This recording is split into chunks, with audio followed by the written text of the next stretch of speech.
As the 20th century began, the movie camera brought history to life. And World War I was the first in which the action could be seen as it happened.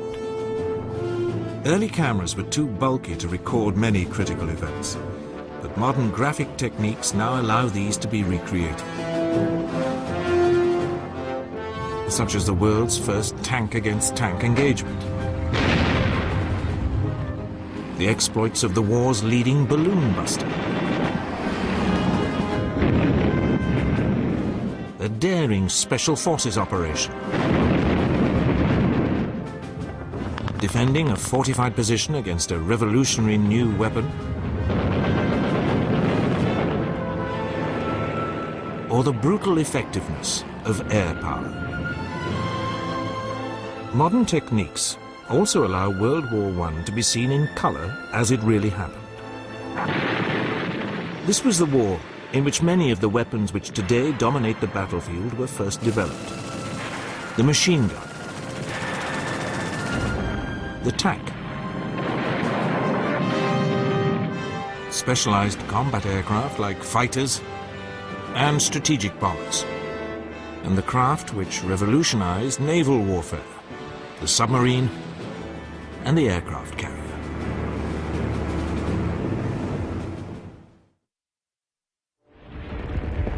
When the war began, everyone expected it to be short and fast-moving.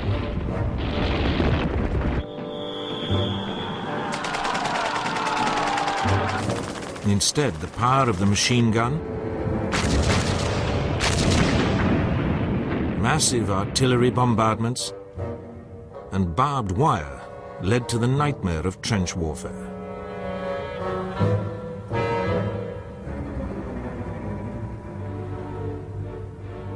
For the next 3 years on the Western Front, millions of men lived a nightmare existence amid squalor and constant danger from enemy bombardment.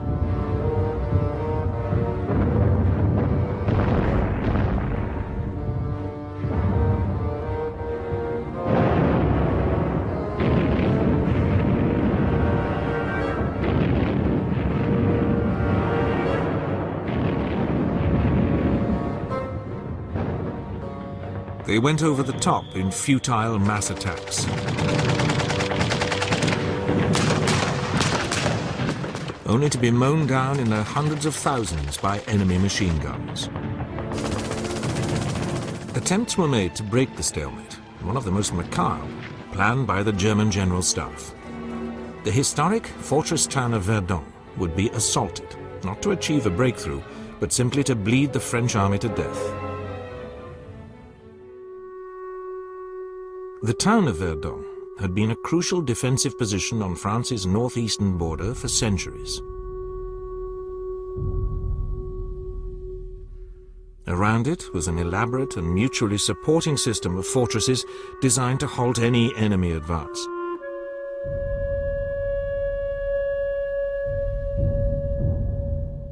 The Germans calculated that the French could not afford to allow the position to be lost. They would pour the elite of their army into what would become an horrific killing ground.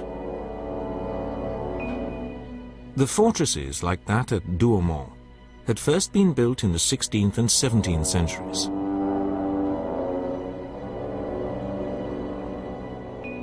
Their walls and underground defenses had been constantly updated to withstand assault or siege by modern weaponry. They had massive and heavily armored rotating turrets for heavy artillery,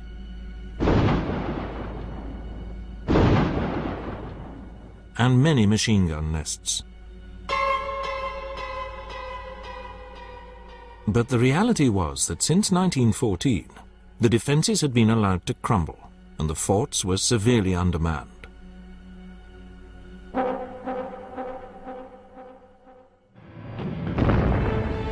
On the 21st of February 1916, after a 9-hour bombardment, the German attack began. After 4 days of savage fighting, a German assault pioneer, Sergeant Eugen Kunze, managed to get into Douaumont. To his astonishment, he wandered entirely alone through a vast concrete labyrinth. He could hear the muffled bangs of Fort Douaumond's 155mm gun. Guided by these, he made his way nervously to the main turret. The French gun crew was so preoccupied that they didn't notice him until he made them prisoner. Kuntze then roamed on. The realization began to dawn on him that the fort was virtually unmanned. In fact, its garrison had been reduced to a mere 56 elderly French gunners.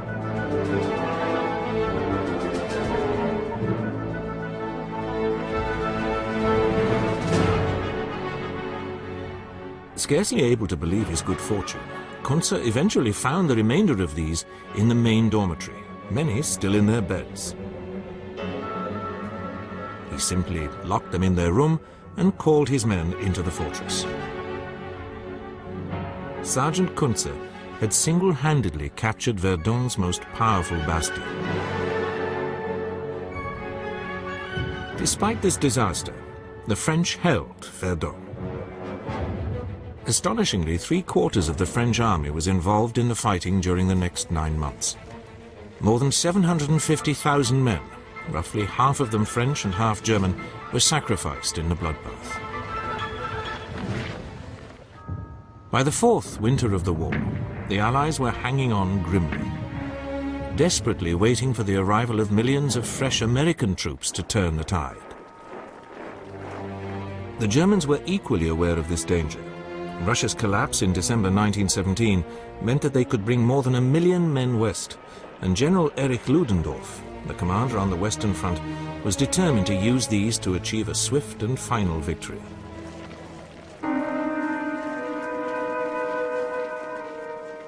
Knowing an attack was imminent, the British commander, Field Marshal Douglas Haig, adopted a new defensive system based on depth.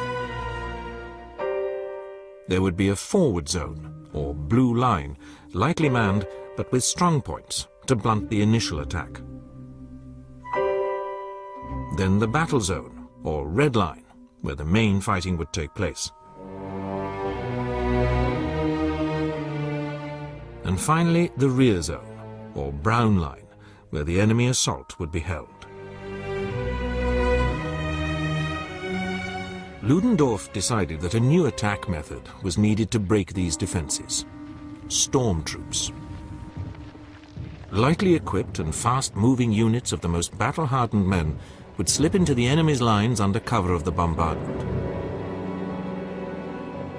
These would use surprise and speed to bypass centers of resistance and break through deep to the enemy's rear.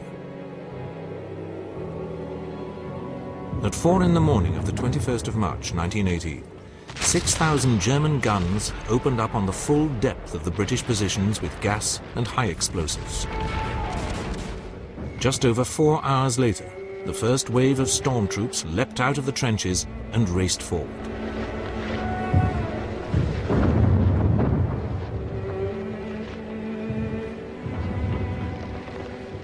They slipped through the wire using stick grenades as one of their main weapons.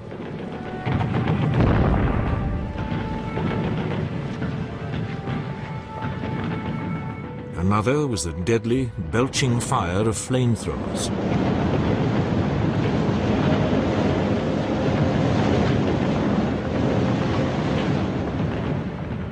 The German barrage moved forward 100 meters every 2 to 3 minutes, protecting this human tidal wave.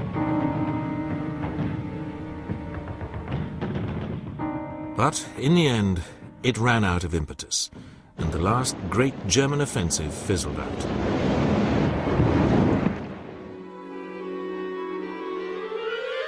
During 1916, the British had come up with a completely different but equally innovative method of breaking the stalemate of the trenches.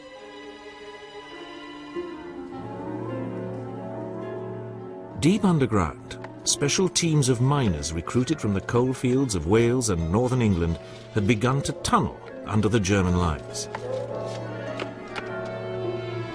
It was back-breaking and claustrophobic work, with the ever-present danger of being entombed alive by a collapse.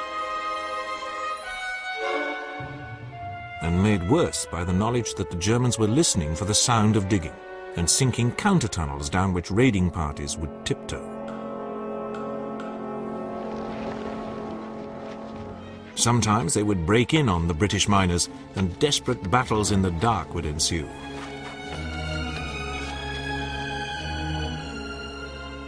Some of the tunnel systems stretched for hundreds of yards underground, with elaborate dead ends and false connections.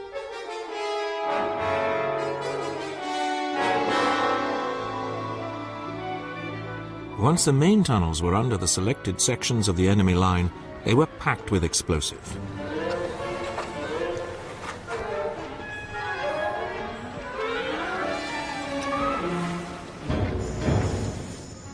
An average of 21 tons of amatol per mine.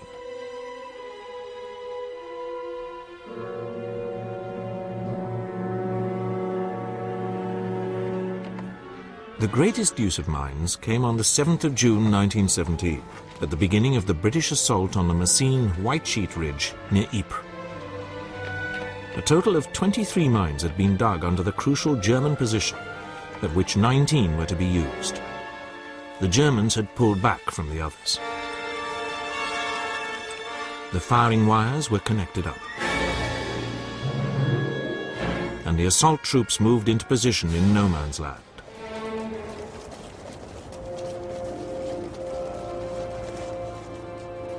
After 6 months of preparation, the firing teams checked their watches and prayed a lot.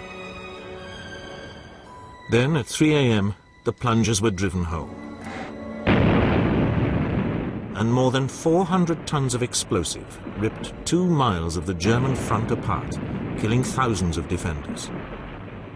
Sadly, the initial breakthrough was not fully exploited.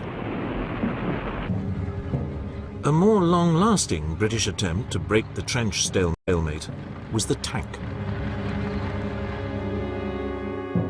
By mid-1916, armour, caterpillar tracks and the internal combustion engine had been brought together to form the first land ships capable of crossing trenches and supporting infantry. These were either the female, armed only with machine guns, or the male, with 2 6-pounder guns in the side sponsons. These first tanks had a speed of about 4 miles an hour and a crew of 8.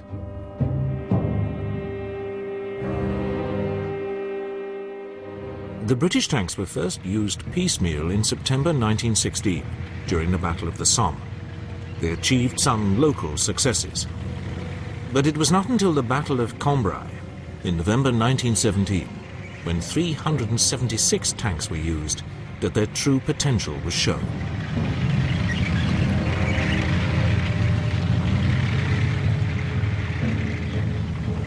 Holes were punched in the German line, and by nightfall more than 5 miles had been gained. But the unreliability of these early tanks meant that the breakthrough could not be followed up.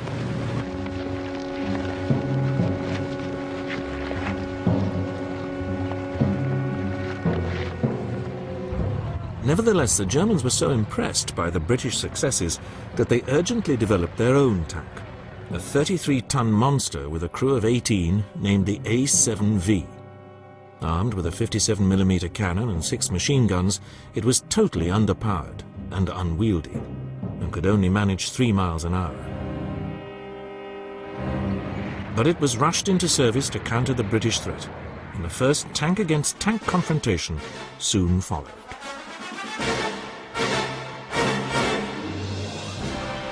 This came during the Great German Offensive in March 1918, when the storm troops tore through the British lines and penetrated more than 40 miles. The second assault in April kept up the momentum, and the possibility of breaking through to Paris suddenly seemed feasible. On the early morning of the 24th of April, Ludendorff's forward units were less than 10 miles from Amiens, probing towards the village of Villers-Bretonneux.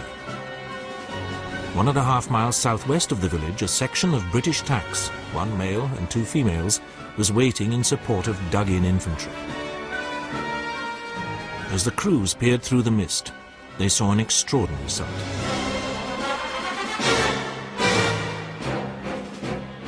One of the few operational German A7Vs lumbered into view. British started up and moved forward to engage it.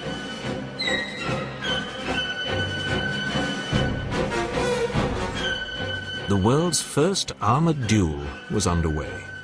The ironclad monsters ponderously closed the range.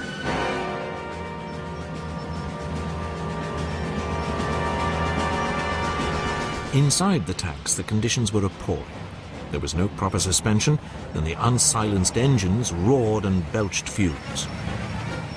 Finally, the leading British tank, the Mail, opened fire with its 6-pounder gun, but missed.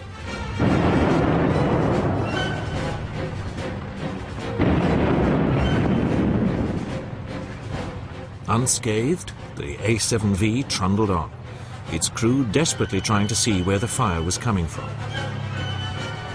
Finally, they spotted the enemy, halted, and opened fire.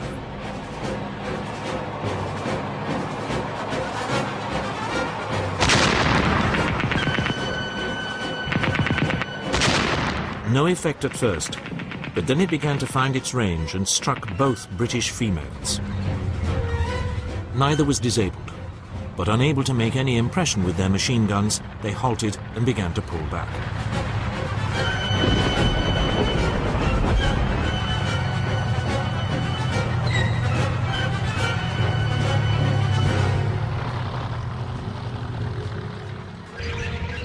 While the German was concentrating on its mates, the British Mail continued to advance and close the range.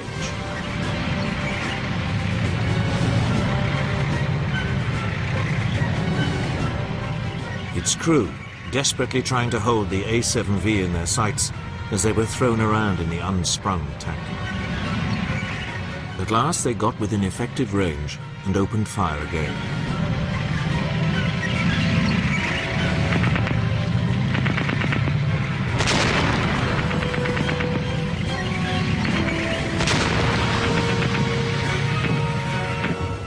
After a ranging shot, the A-7V was hit. Its crew decided that the British fire was getting a bit too accurate and began to withdraw, thus ending the world's first tank versus tank battle.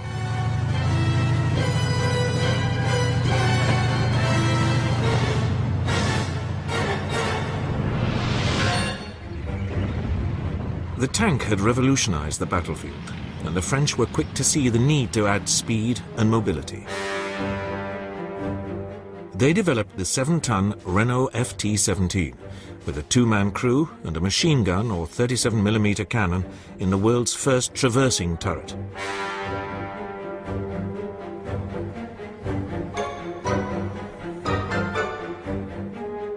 The American forces, which had begun arriving in France in summer 1917, soon replaced their French helmets with the British version, but enthusiastically adopted the small French tank. They practiced with it before the cameras for publicity.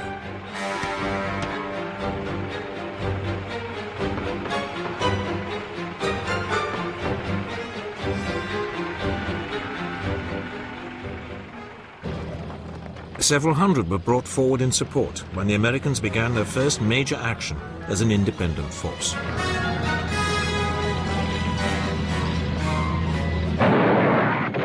This was September 1918 in the Meuse-Argonne area of northeastern France.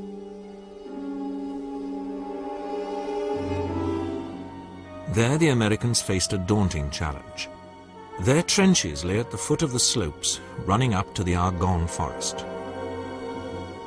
They would have to attack uphill against an experienced enemy which had had plenty of time to build elaborate defensive positions.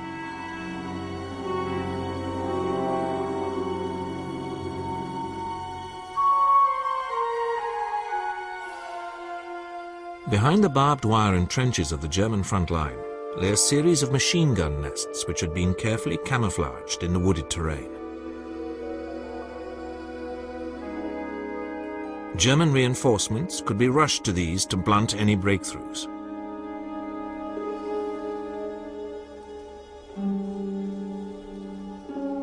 From them, the German defenders could bring withering fire to bear on advancing troops.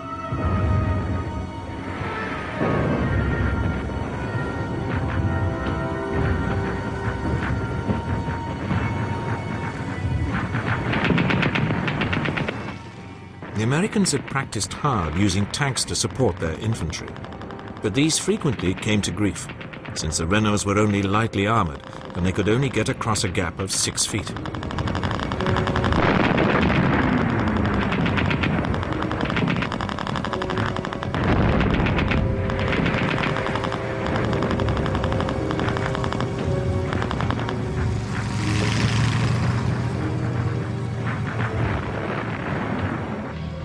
Despite these problems, the US troops were able to break through after 3 weeks' savage fighting and force the Germans to abandon their defensive line.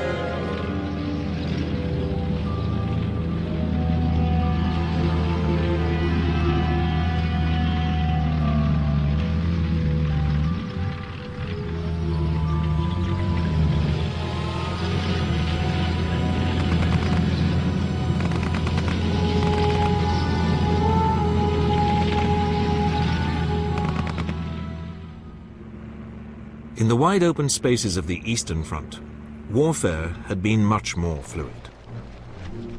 In August 1914, Tsar Nicholas II and his generals planned to send the Russian First Army across the border of East Prussia in the north, advancing along the railway line towards the capital Königsberg and drawing the German defenders towards it.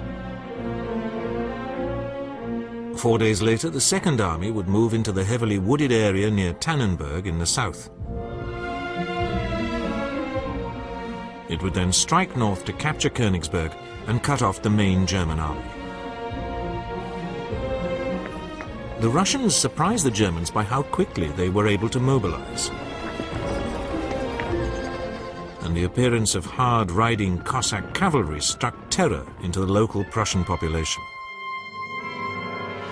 The First Army crossed the East Prussian border within 2 weeks of the outbreak of war. It had 150,000 men and alone outnumbered all the German forces in East Prussia. The opposing armies clashed indecisively near the town of Gumbinnen, whereupon the German commander, Max von Prittwitz, fell back in panic, begging for permission to evacuate East Prussia, and the Russian general Pavel Rennenkampf advanced a few miles and then stopped. Unfortunately, he hated Alexander Samsonov, the commander of Second Army, and had no intention of doing anything to support his advance. The German High Command had now called 67-year-old Paul von Hindenburg out of retirement to replace von Prittwitz, with the highly able Erich Ludendorff as his chief of staff. They spotted the opportunity which the excellent German railway system now gave them to use their much smaller army to beat each of the Russians in turn. One army corps was urgently sent by rail round to the Russians' left flank.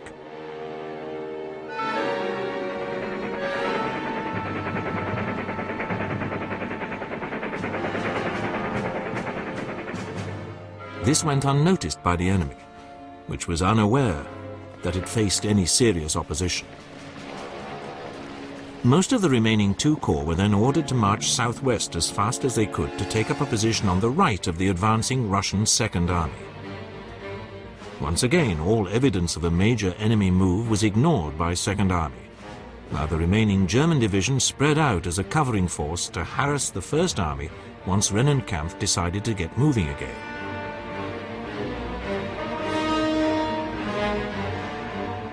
The Germans proved that a little, very mobile artillery and cavalry could imitate a much larger force.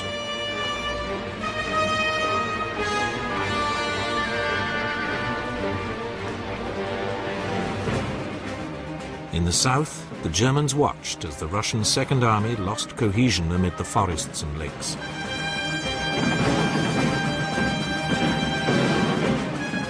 They then went in for the kill. Thrusting forward, they then went in for the kill. Thrusting forward through the town of Niedenberg, the corps which had moved secretly by train sliced through the Russian line of advance, cutting off much of Second Army.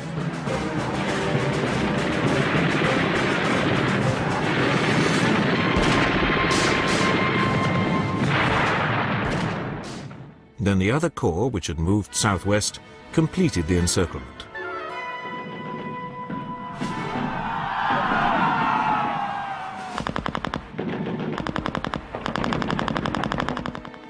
Confused and terrified by this sudden and unexpected assault, the Russians broke and fled.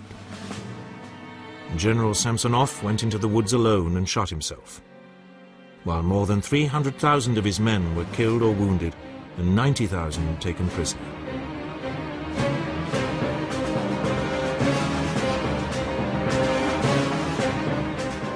It was one of the most complete defeats in military history.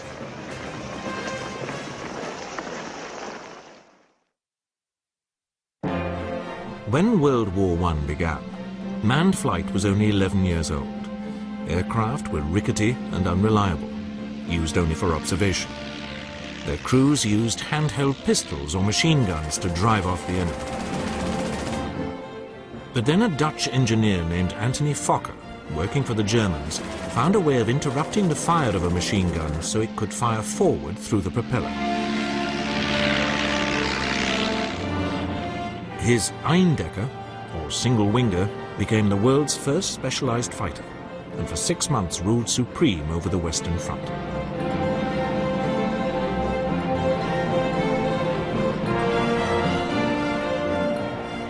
The Allies rushed to develop their own fighters, and for the next 3 years a succession of ever more powerful machines fought duels to the death. The most successful pilots became superstars. Aces like Manfred von Richthofen, the Red Baron, the Frenchman Georges Guynemer, Britain's Albert Ball, and America's Eddie Rickenbacker, one of the few to survive. This revolutionary new form of warfare saw the development of new tactics. Top pilots worked out how to outwit and kill their opponents. One of the earliest was the turn, invented by one of Germany's first aces, Max Immelmann, in which a head-on diving approach could be used to stall turn in behind an unwary opponent.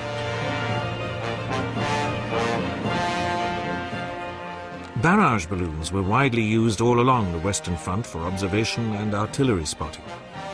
Shooting them down was one of the most dangerous missions faced by early pilots, as they were closely defended by anti-aircraft guns and enemy fighters.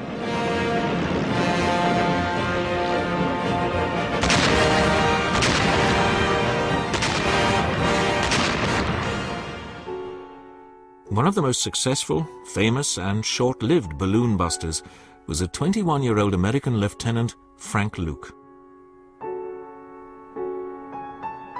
Luke only reached a frontline squadron in August 1918 and was determined to become famous as a fighter pilot. He saw the dangerous job of balloon busting as his quickest way to get to grips with the enemy and volunteered. On the 12th of September, just 2 weeks before US troops began the Meuse-Argonne offensive, Luke went on his first balloon hunt. He shot down one that day.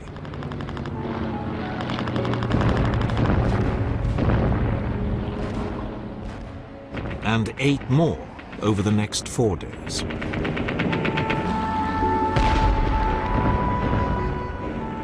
Within a fortnight, he had 14 confirmed kills. During this devastating aerial rampage, he had also shot down 5 enemy fighters, making him America's leading ace. But Luke was now becoming dangerously punch-drunk by his success, and felt that nothing could stop him. On the 29th of September, he took off and flew over his airfield, dropping a note saying, "Watch the 3 Hun balloons on the Meuse." He wanted an audience for his next spectacular. And US troops watched as the first balloon burst into flames and the tiny plane moved on to the next.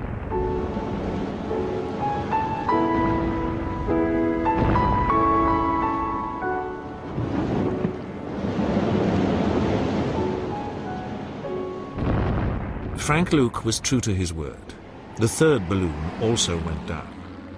But he never got back to base to bask in his glory. As night fell, there was no sign of him.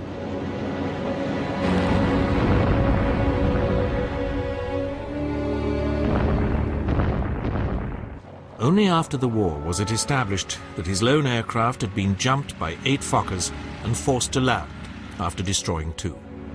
He died from the wounds he had received in the air.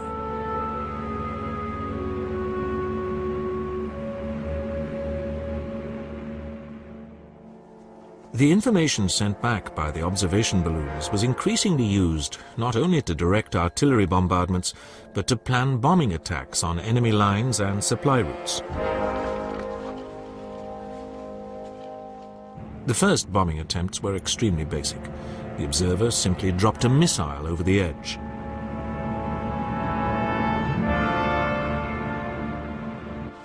But soon aircraft were being fitted with wing racks on which increasingly powerful bombs were attached.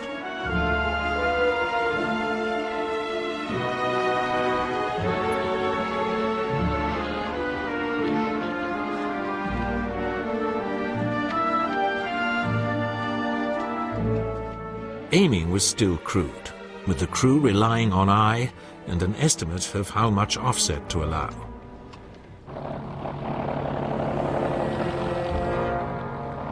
But this new form of warfare soon began to prove how effective it could be.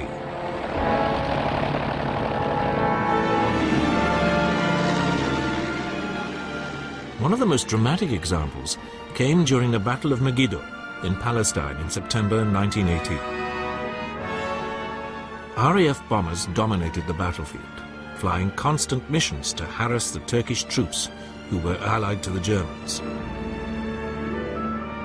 In one incident, an entire supply column was caught in a narrow defile and utterly destroyed. As one RAF officer described, pilot after pilot, flying in perfect order, dropped his bombs and then raked the poor Turks with machine gun fire. Everywhere, they were mercilessly pursued and caught in the unfolding slaughter. The carnage was an eerie prophecy of the effect of air power almost a century later during the Gulf Wars. By the time of the last great Allied offensives on the Western Front in September and October 1918, the role of tactical air power and the effectiveness of close cooperation with ground forces was fully understood.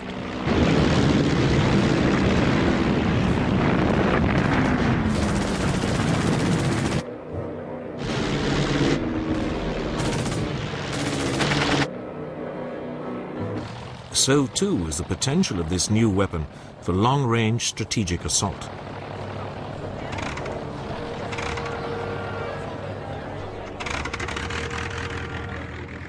On the 13th of June 1917, 14 German Gotha bombers took off to bomb London.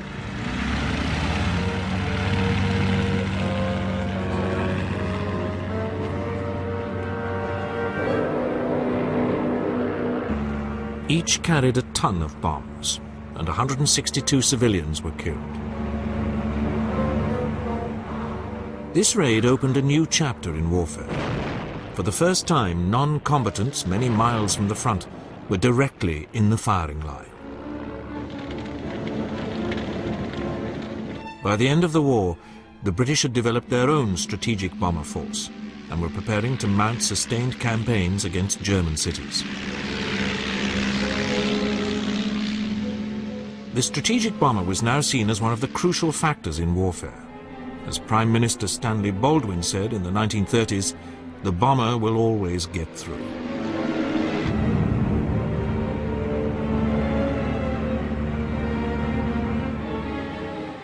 Another crucial weapon, which had a revolutionary effect on warfare, was the submarine.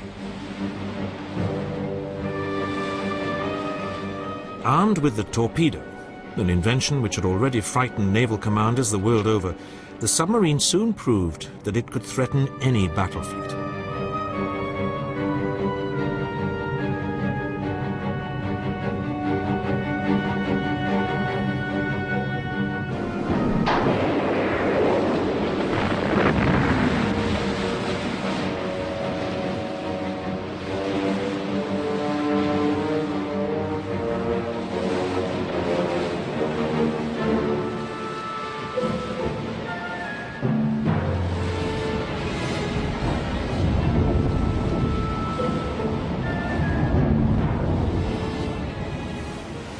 But it was not the threat to battle fleets which was to prove critical.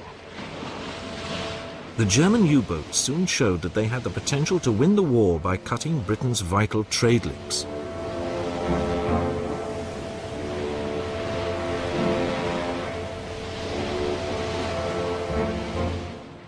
Only the danger that indiscriminate sinking of neutral ships might bring the United States into the war held the Kaiser back from launching an all-out attack until 1917.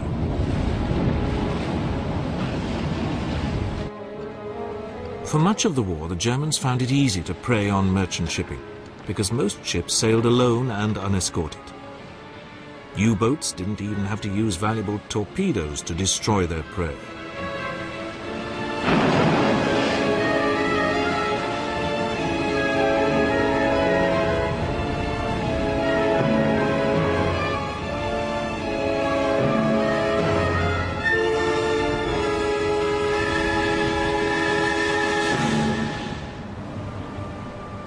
The British eventually introduced convoys and developed methods of locating submerged U-boats using sound detectors towed behind warships.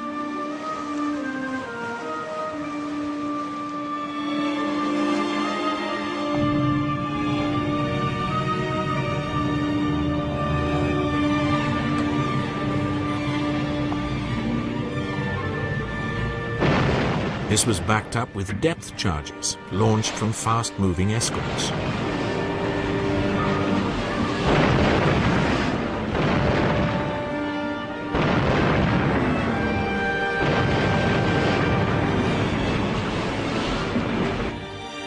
But the U-boat threat continued, and the British Admiralty decided that the only way of stopping the Wasps must be to block up the Wasps' nest.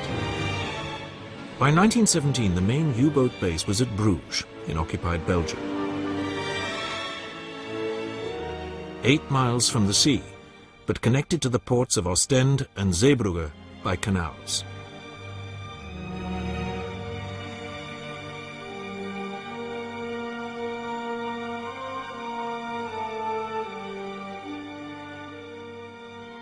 It was too far from the sea for there to be any chance of a landing to capture it.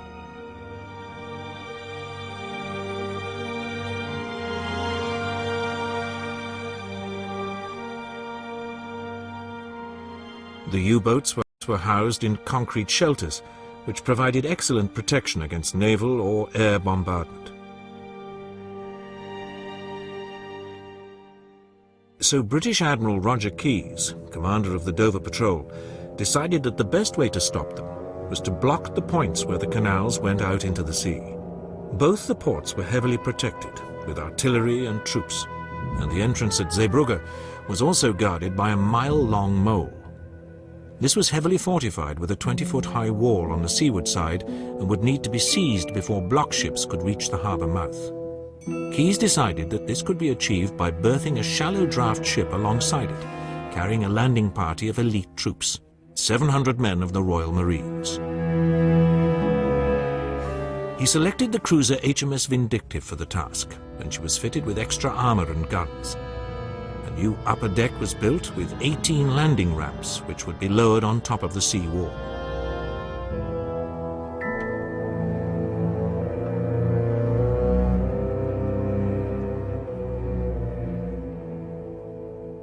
The volunteer naval crew practiced raising and lowering these.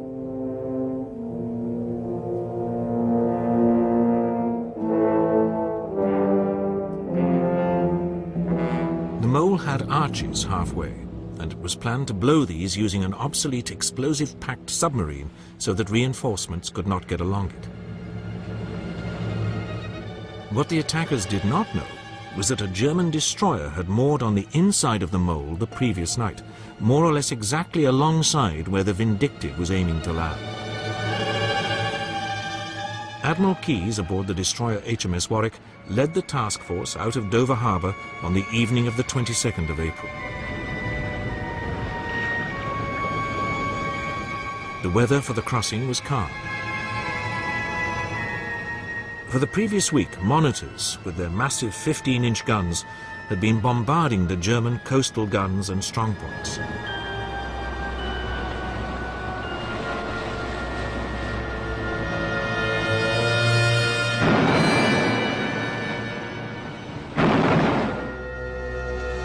Night fell, and German searchlights probed the darkness as the town behind them was lit up by the British shelling.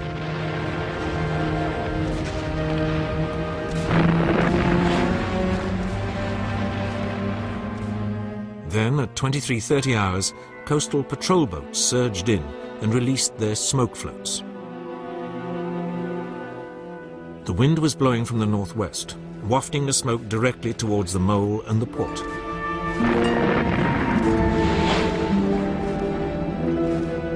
Realizing that something was going on, the Germans opened a furious fire, but their view was increasingly obscured by the smokescreen from the criss-crossing small boats.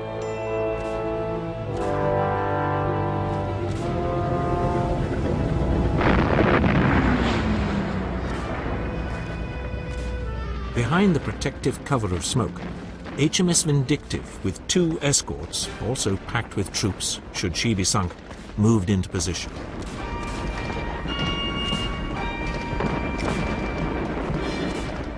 The cruiser's captain ordered full speed ahead.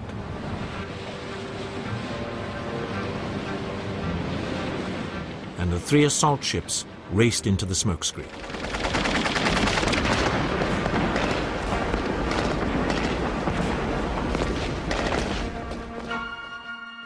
On the mole, German sailors strained to see their enemy. Then, with only 250 yards to go, the 3 British ships emerged, and the Germans opened a withering fire. In the few moments that it took to reach the mole, the 2 most senior Royal Marines and 2 naval officers were killed. The German destroyer had also joined in the fire, and a heavy swell was making it hard for Vindictive to get close to the mole.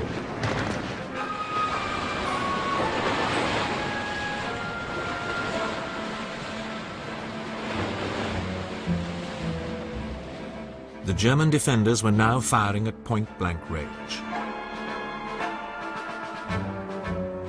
And the Royal Marines, crowded on the deck of Vindictive, were being slaughtered.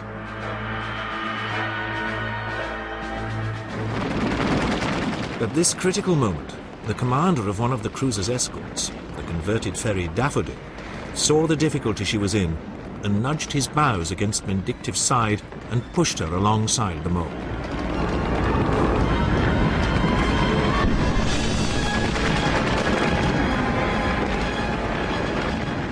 At last, the landing ramps went down and the Royal Marines could start to fight their way ashore.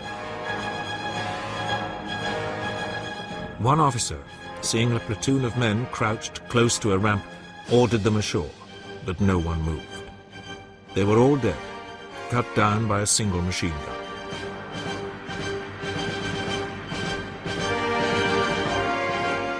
But despite the German fire, the boarding parties on Vindictive began to get ashore.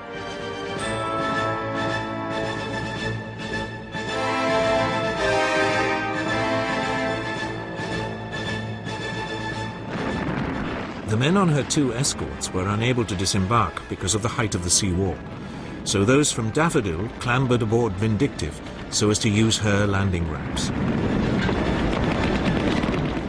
As the landing parties came over the top of the wall, they were met by a storm of bullets which cut down many of them.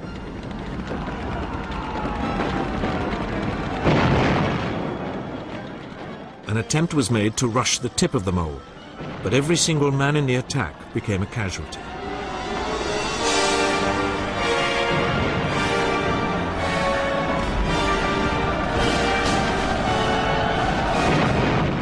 The Germans were firing from well-fortified positions, and it seemed almost impossible to winkle them out.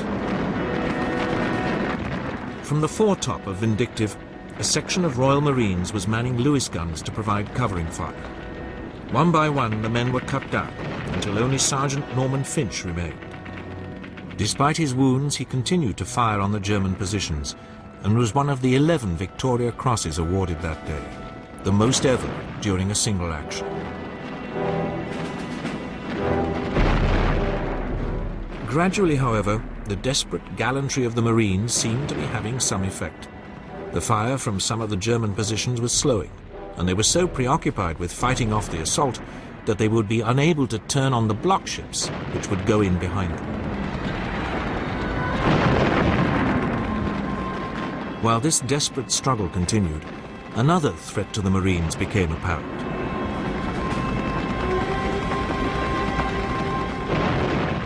One which could abort the whole mission. A battalion of German infantry on bicycles was seen approaching the mole. If they got onto it, the Marines would be overwhelmed.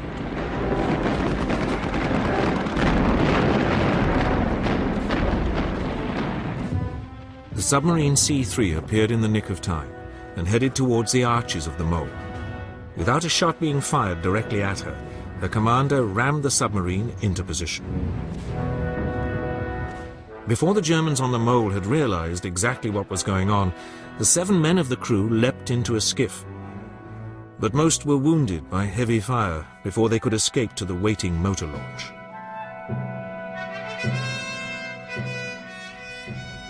"12 minutes later, the submarine exploded, blowing a 30-yard hole in the mole. Any German hope of reinforcing their troops was now at an end. With the Germans on the mole fully tied down, it was time for the crucial block ships to move in. 3 elderly cruisers, Thetis, Intrepid, and Iphigenia, had each been packed with 1,500 tons of concrete and equipped with scuttling charges. Manned by volunteer crews, they now slipped in behind the mole and headed for the entrance.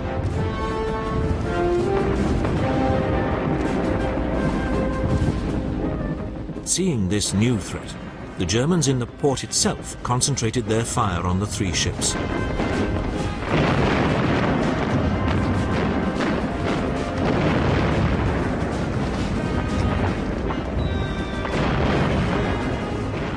Thetis was hit particularly severely and began to fill with water, so her commander had to scuttle her outside the entrance. Despite point-blank German fire, the other 2 ships succeeded in entering the canal and were successfully scuttled.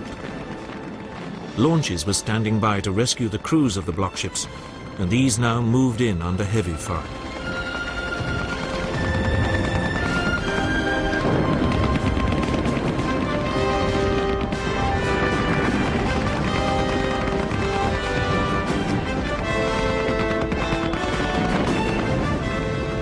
As they moved off with the survivors, klaxons sounded to signal the end of the operation, and the Royal Marines on the mole began to fall back to HMS Vindictive. Amazingly, the cruiser was able to get away from the mole and limped back to England. Her part of the raid had been a triumphant success, but a success which had been bought at a very high price. Of the 1,300 Royal Navy and Royal Marine volunteers who took part in the action, over 600 were killed or wounded. Sadly, the 2 block ships which had been intended to close the entrance at Ostend were unable to reach it and had to be scuttled a mile outside it. But a month later, the Vindictive, this time loaded with concrete as a block ship, managed to complete the job. But the dawn at Zeebrugge showed that 2 of the 3 block ships were well in the entrance, sunk across the main channel. The sheer audacity of the raid was a welcome boost for the morale of the British public, at a time when the successes of the German storm troops on the Western Front looked to be close to breaking through the Allied line. The Zeebrugge raid, with its intricate coordination of landing forces with the block ships and the submarine used to isolate the mole, was the biggest special operation of World War I.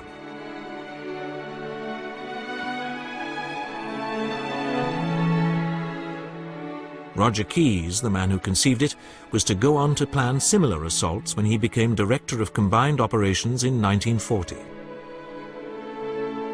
In this, as in so many other ways, World War I foreshadowed many of the developments which were to be exploited in the Second World War.